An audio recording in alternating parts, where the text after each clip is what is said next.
Olá, galerinha do primeiro ano. Vamos iniciar a nossa primeira aula propriamente dita, né? Cujo assunto é comunicação, língua, linguagem, fala e as variedades linguísticas, né? Eu já passei para vocês uma apostila, né, em PDF. Aqueles que tiverem oportunidade de imprimir, fica melhor, né, para acompanhar a explicação. Então, de que forma a gente vai se dar essa dinâmica hoje, né? Eu vou ler a apostila, em determinados momentos eu vou parar para explicar determinados tópicos, né? E trouxe uns slides também para tornar a nossa aula mais rica, né? Então, vamos lá, galerinha. No nosso primeiro tópico eu coloquei assim: o homem é um ser social, né? Então na apostila tem: o homem como ser social necessita se comunicar e viver em comunidade, que é onde troca seus conhecimentos e suas experiências. Por sua vez, estes por sua vez irão levá-lo a assimilar e compreender o mundo em que vive, dando-lhe meios para transformá-lo. Isso quer dizer o que, galera? Que o homem ele não pode nem deve viver de forma isolada, né? Ele tem necessidade de se comunicar, né? De trocar experiências com seus semelhantes, de interagir, né? Então, essa necessidade de comunicação, nós dizemos que ela é inerente, ou seja, já nasce, o ser humano já nasce com essa necessidade, é própria dele, né? Este homem que vive em constante interação com a realidade que o cerca e também com outros seres humanos. E é essa troca de conhecimentos e de informações que vai permitir ao homem assimilar e compreender melhor o mundo onde ele vive, né? O mundo onde ele está inserido. E dessa maneira fornecer meios para que este homem consiga transformar esse ambiente, né? Consiga transformar esse mundo onde ele está inserido. Então, essa troca de conhecimentos, experiências e de informações é o que nós chamamos de comunicação. Então, nós podemos concluir dizendo que a comunicação ela é uma necessidade básica de todo ser humano, né? E acrescentando mais alguma coisa, né, eu posso dizer para vocês que a comunicação ele é o fundamento que determina o grau de desenvolvimento de uma comunidade, de uma sociedade. Isso decorre do fato, galera, de que é por meio da comunicação que o ser humano ele expressa ideias, sentimentos, conceitos, bem como ele evolui, né, como ser humano interativo que aprende e que ensina em contato com o outro. Então, esse primeiro slide aqui, ele mostra muito bem isso, né? Essa interação do homem, né? Essa necessidade que ele tem de se comunicar, de trocar experiências, de trocar informações com outras pessoas. Então, por isso que o homem ele é um ser social, ele precisa, né, interagir, ele precisa viver em sociedade. Então, continuando lá a nossa explicação, na apostila eu tenho: ao acumular as experiências de sua comunidade, o homem vai construindo uma cultura própria que é transmitida de geração para geração. Para transmitir sua cultura e para suprir a necessidade de buscar a melhor expressão de suas emoções, suas sensações e sentimentos, o homem se viu diante de certos desafios. E um deles, galera, foi o de criar e desenvolver uma maneira de comunicar-se com seus semelhantes, né? Então vai se distanciar dos outros animais, pois foi o único que conseguiu criar signos e símbolos de vários tipos, né? Entre eles signos linguísticos, picturais. Quando eu falo em picturais, eu me refiro a imagens, pinturas, né? Criou também signos gráficos com o intuito de se comunicar. Então, isso quer dizer o quê, gente? Que desde dos primórdios, né, das civilizações mais remotas, o homem ele vai construindo uma cultura própria que vai sendo repassada de geração em geração. Então, para gerar e transmitir essa cultura, vai chegar um momento que o homem sente a necessidade de criar e desenvolver uma maneira, um modo, né, de se comunicar com os seus semelhantes. Então, a partir deste momento, ele vai criar a linguagem. A partir da criação da linguagem, gente, seja ela verbal ou não verbal, o homem ele vai dar um salto. Como assim ele vai dar um salto, professora? Ele vai se distanciar dos outros animais. Por quê, galerinha? Porque ele foi o único que conseguiu criar signos e símbolos de vários tipos, né, com a intenção de se comunicar. Então, aqui nesses slides aqui, eu já tenho, né, o homem pré-histórico se organizando em sociedade, em comunidade, né?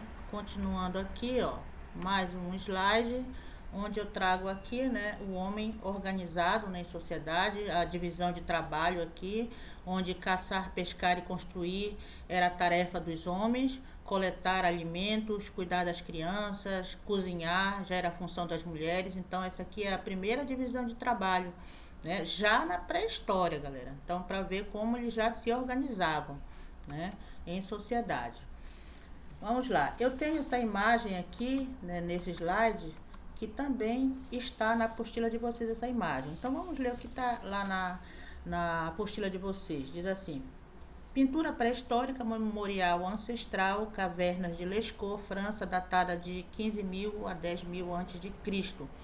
O homem pré-histórico já demonstrava preocupação com o registro de suas vivências. A pintura do bisão ferido, furioso, impressiona pela representação da força do animal que ataca um homem, cuja imagem é só um esboço. A criação da língua escrita possibilitou um outro tipo de memória para a humanidade, a que se eterniza em livros e outros suportes para as gerações futuras.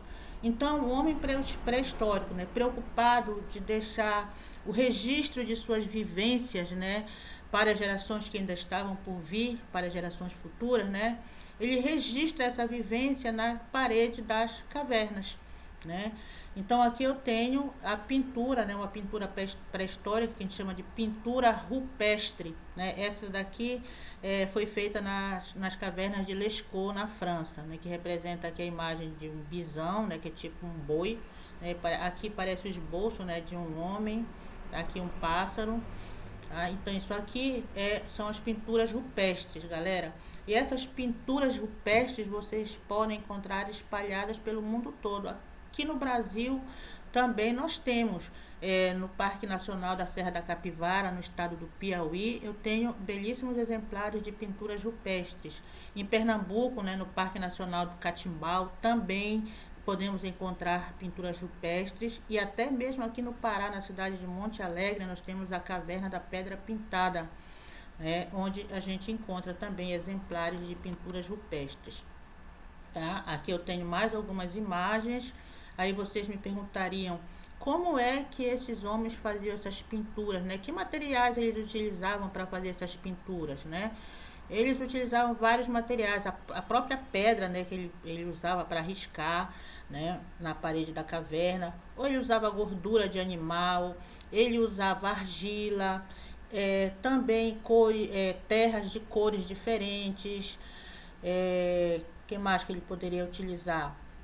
Corantes de diversas plantas, né, de algumas plantas ele poderia utilizar, sangue dos animais, quando ele abatia um animal, ele tirava uma parte do sangue, reservava uma parte do sangue, né, para fazer essas pinturas. E quando ele descobriu o fogo, ele passou a usar também o carvão, né, para fazer essas pinturas. Aqui eu tenho uma imagem de um pássaro, que parece ser um pássaro, aqui é um lagarto, né, que são exemplares também de pinturas rupestres. Aqui, olha, ele desenhando na parede da caverna, acho que aqui já utilizando o carvão, né, depois que ele dominou o fogo, né, aí ele já poderia usar também o carvão, era mais um recurso, né, que ele tinha disponível para fazer essas pinturas. Vamos lá, né, mais aqui. Geralmente, galerinha, eram cenas de caças, né, que ele registrava, né, a figura de animais também. Mais um slide aqui, olha, eu tenho a figura do bisão aqui, né, que parece um boi, e o mamute, que é o ancestral do nosso elefante. Então, são exemplares de figuras rupestres. Então, vamos lá, continuando na nossa apostila, o segundo tópico, linguagem, língua e fala. Como vimos no tópico anterior, o homem é um ser social, daí sua necessidade de comunicação, quer emitindo, quer recebendo mensagens. Na Grécia Antiga existia um filósofo chamado Aristóteles que dizia que somente o homem é um animal político. Isso quer dizer que o homem é um ser social e cívico porque apenas ele é dotado de linguagem, né? E é a linguagem, galerinha, que permite ao homem se expressar, E é isso que torna possível a vida em sociedade. E aí a gente pensa, sem a linguagem, né, para se comunicar, dificilmente o homem teria conseguido se organizar para viver em sociedade, né, e dessa forma desenvolver as artes, as ciências, as leis. Isso só foi possível, galerinha, a partir do momento em que o homem se organizou em sociedade e criou a linguagem. Então, eu continuando na apostila, eu coloquei assim: para comunicar-se, o ser humano emprega símbolos, gestos, desenhos, palavras, mas o meio mais eficiente que conhece e de que dispõe é a linguagem. Então, para se comunicar, galera, o homem utiliza muitos meios simbólicos, não é só a palavra, né? Ele pode utilizar movimentos, gestos, desenhos, imagens, cores, batidas, a música. Então, quantos recursos aí, olha, ele pode lançar mão para se comunicar, tá? Então, esse conjunto de símbolos aí que ele utiliza é o que a gente chama de linguagem. Então, vamos lá. Linguagem, o conceito que eu coloquei para vocês, qualquer sistema de sinais convencionais por meio do qual os seres humanos podem realizar atos de comunicação.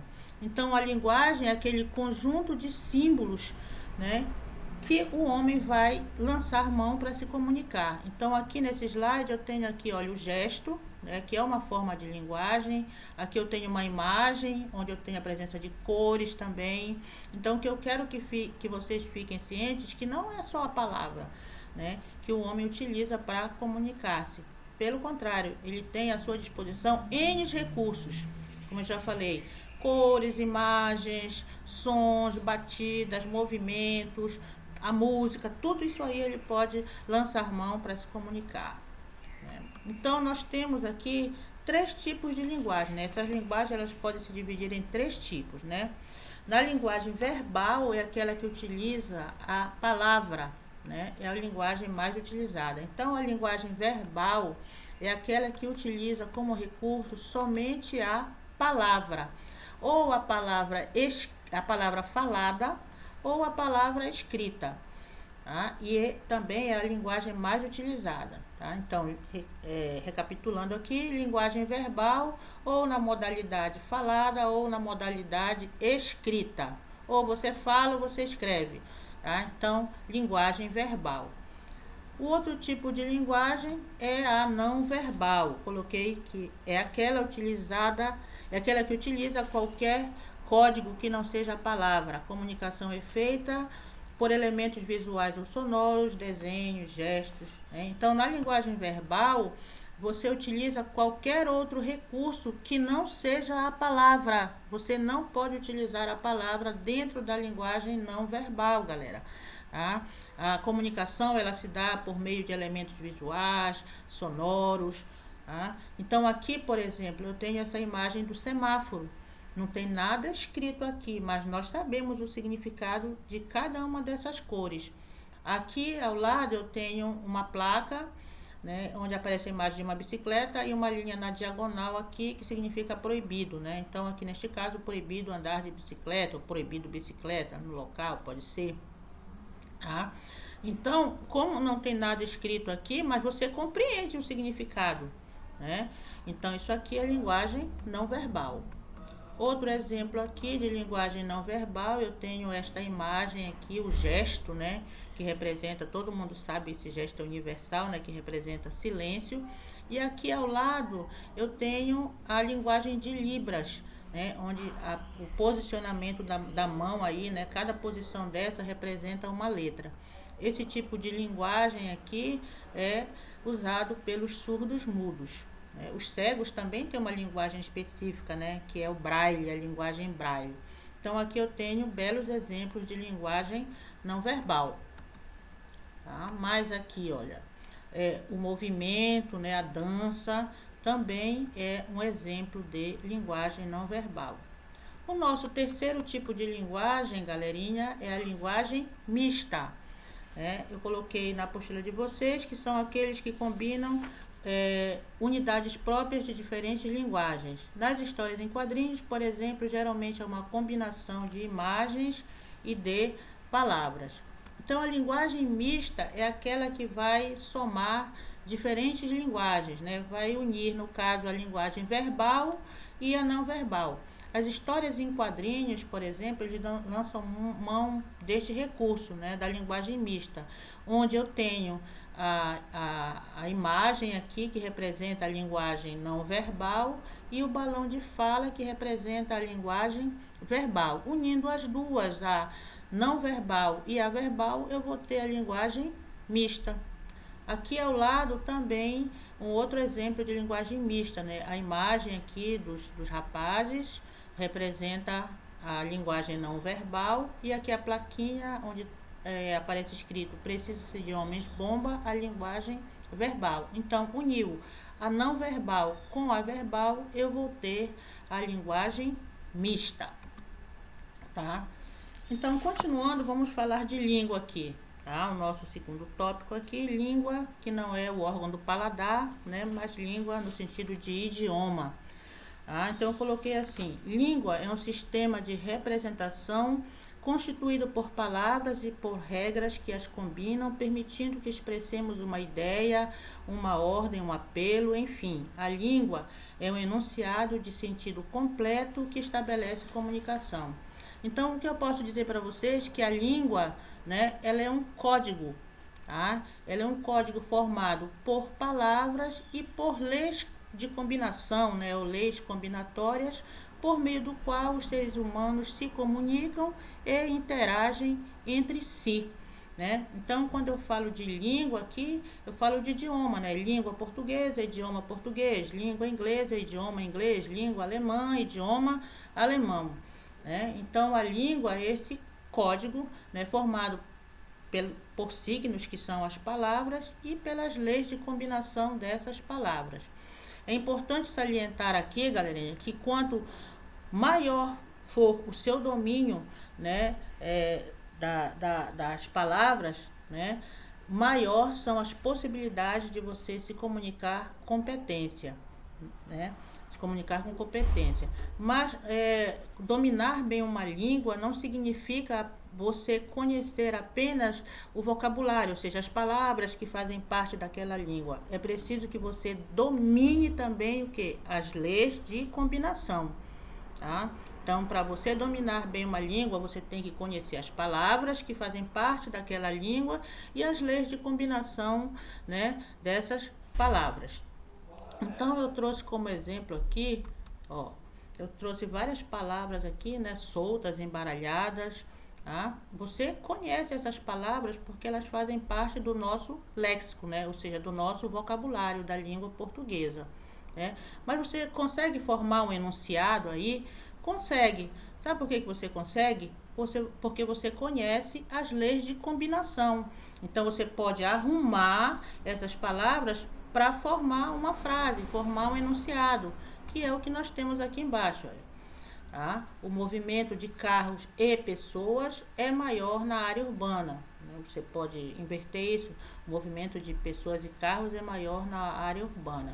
Então, você conseguiu formar esse enunciado aqui, porque além do conhecimento que você tem das palavras, você também tem um conhecimento das leis de combinação, né? Então, de nada adiantaria nessas palavras soltas aqui, né, se você não conhecesse as leis de combinação dessas palavras para poder formar um enunciado, né? Então, a língua é isso, né? É essa união de palavras, né, de signos e de leis de combinação para que você possa construir um enunciado de forma coesa e coerente, tá ok? Continuando lá, né, eu coloquei assim, olha.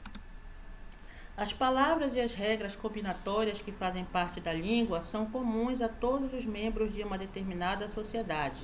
Isso significa que a língua ela pertence a toda uma comunidade, como é o caso da língua que falamos, a língua portuguesa. Então, isso quer dizer o que, galera? Que as palavras e leis combinatórias que fazem parte da língua, elas são comuns a todos os membros de uma determinada sociedade, de uma determinada comunidade. Isso significa dizer que a língua pertence a toda uma comunidade, a toda uma coletividade. E ela só vai se manifestar, galerinha, se ela for compartilhada por todos os membros daquela comunidade, né? gente vai tomar como exemplo a comunidade linguística portuguesa, né? A comunidade linguística portuguesa é formada por 8 países: Brasil, Portugal, Angola, Moçambique, Timor-Leste, Cabo Verde, Guiné-Bissau e as ilhas de São Tomé e Príncipe. Nós somos 8 países que falamos português, ou seja, são 8 países que têm como idioma oficial o português, ou seja, nós partilhamos do mesmo código linguístico. Aqui na América, né, nós temos 3 Américas, né, mas aqui na América do Sul, o único país de língua portuguesa é o Brasil. Na África é onde está a maior quantidade de países de língua portuguesa. As ilhas de Cabo Verde, Guiné-Bissau, Angola, as ilhas de São Tomé e Príncipe, Moçambique, são países que falam português. Em Portugal, o único país de língua portuguesa foram os nossos colonizadores, né? Na Europa ali, então Portugal. E aqui eu tenho Timor-Leste, que também fala português, tá? Então nós partilhamos aqui o mesmo código linguístico, né? Língua portuguesa. Claro que ressaltadas as diferenças entre o português que se fala aqui no Brasil, né? E o português que se fala nesses outros países aqui, tá? Continuando lá, né? Eu coloquei: o emprego da língua é ilimitado, né? Então, nós podemos afirmar que o emprego da língua é ilimitado, gente, porque a língua ela não é uniforme, ela não é homogênea, ou seja, ela não se apresenta da mesma forma, né? Ela não apresenta o mesmo padrão. Então, eu omito dizer que os falantes de uma determinada língua, eles utilizam essa língua da mesma forma. Muito pelo contrário, galera. A língua, ela sofre variações, ela sofre modificações, né? Variações de pronúncia, vocabulário, estruturas frasais, estruturas gramaticais, né? Então, a língua, ela vai sofrendo essas variações. Por exemplo, nós brasileiros, nós temos um ritmo de fala mais lento, né? Onde nós pronunciamos claramente tanto as vogais átonas quanto as vogais tônicas. As vogais átonas são aquelas mais levemente pronunciadas. Já as vogais tônicas são aquelas com um som mais grave, com um som mais forte. Por exemplo, quando eu falo faca, você observa muito bem, né? Dá para ouvir muito bem a pronúncia tanto da vogal tônica quanto da vogal átona. Beijo, também você ouve tanto a vogal tônica quanto a vogal átona. Tá? Então, nós temos essa característica, esse ritmo de fala mais lento, onde nós pronunciamos tanto as vogais átonas e tônicas. Já em Portugal, eles tendem a eliminar a vogal átona e pronunciar a vogal tônica. Por exemplo, enquanto a gente fala beijo, eles falam baijo, baijo. Olha aí, dá para observar muito bem, né, a pronúncia da vogal tônica, né, e a vogal átona quase a gente nem ouve. A mesma coisa, fac, fac. Ó, quase a gente não escuta a vogal átona. Então, são exemplos, né, de que a língua ela sofre essas modificações, essa variação. Então, eu trouxe aqui um slide, né, onde eu quero mostrar para vocês, né, essa diferença aqui no vocabulário, galerinha, né, entre Brasil e Portugal, né, algumas palavras que no Brasil é de uma forma, em Portugal de outra. Por exemplo, a palavra calcinha, né, em Portugal, se você for comprar uma calcinha, você tem que pedir uma cueca, Fila, né, aqui no Brasil se forma fila, lá em Portugal se forma bicha, né, para nós bicha aqui já tem um outro significado, né.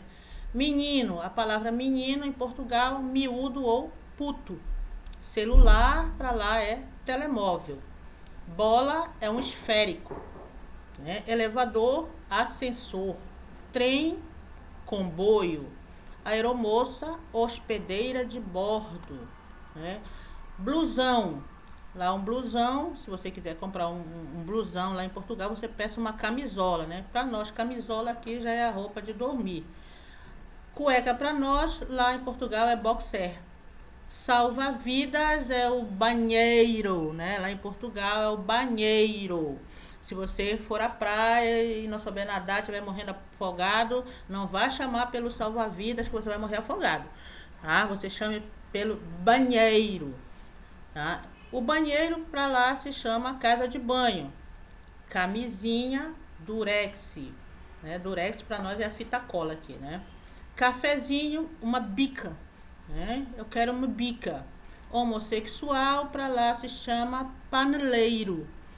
Grupo de crianças, uns canalhas. Já pensou? Ei, seus canalhas, entrem, seus canalhas. Para nós, canalhas tem outro significado. Pão francês é um cacete, né? Garçom, empregado de mesa.